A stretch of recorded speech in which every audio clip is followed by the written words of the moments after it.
these vapors, and I'm out here with swaps and stuff, man. And this dude is so loyal. I love him, man. But I'm all about that motivation, man.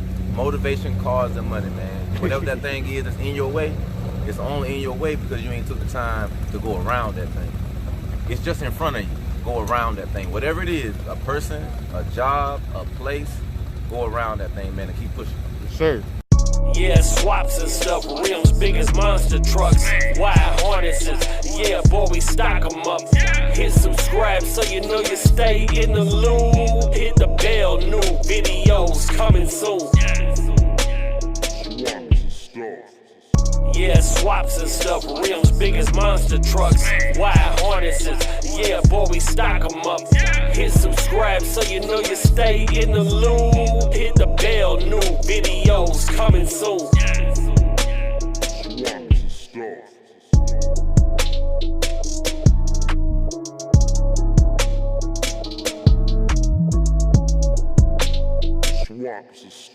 What up, good people? Swaps and stuff. Go to my roots. I guess we'll call it my roots. Like, goes around, comes around, I guess. I don't know.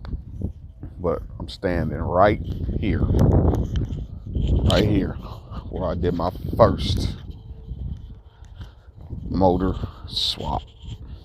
From a 305 to a 305 right here.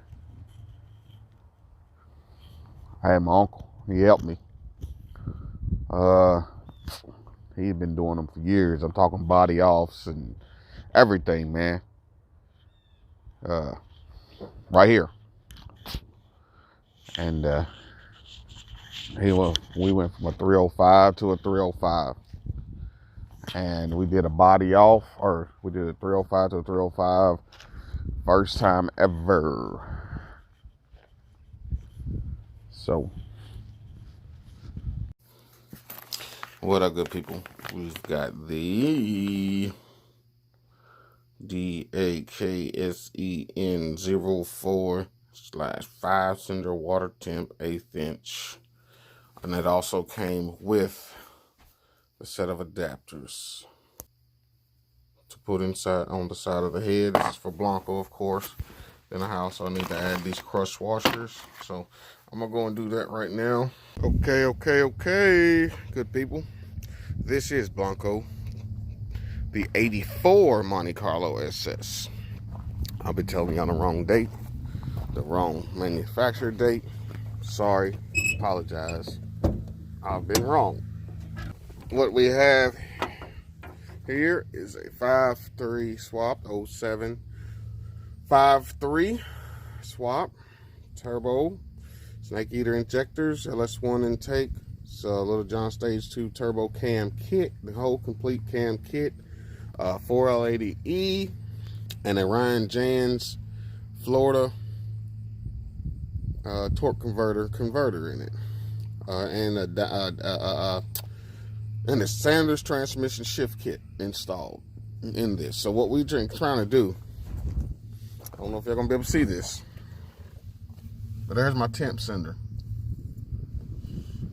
that goes to my Dakota Digital. Now, all that has to come out. Well, looks like I'm gonna have to undo my coil packs to get down in there, which ain't too bad of a deal. I'll get the coil packs off, then we'll come back and install the sender. All right, we have the coil packs out of the way. If you look, there's my temp sending unit.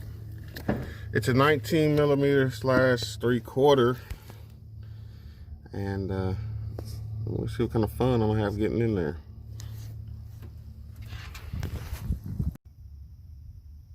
As you can see, let me get these out of the way. It is a task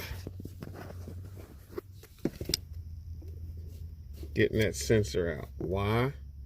Because of the header bolt, or the manifold. The manifold is so tight up against that round, you know, where the 3/4 is, you can only turn it a quarter turn at a time. What has helped is using this offset 3/4 inch wrench. And once I get it out, I need to get the other one in ASAP for the simple fact that I don't want to lose all my coolant.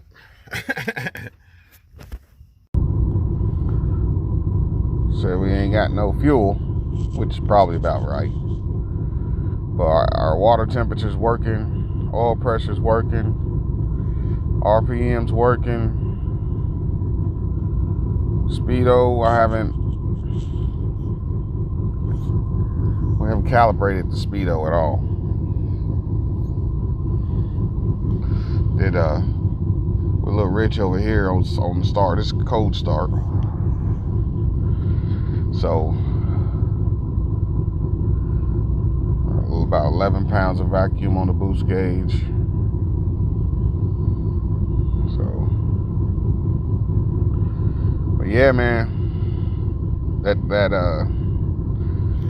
temp sender I was using was not the right one. It did not like it. So glad I got her back together. When you get tired of that classic sitting in your yard, this is what you do with it. Big bad, better fill it up. I don't never take a day off. 5-5, yeah, kill it up. Hard work, yeah, pay off.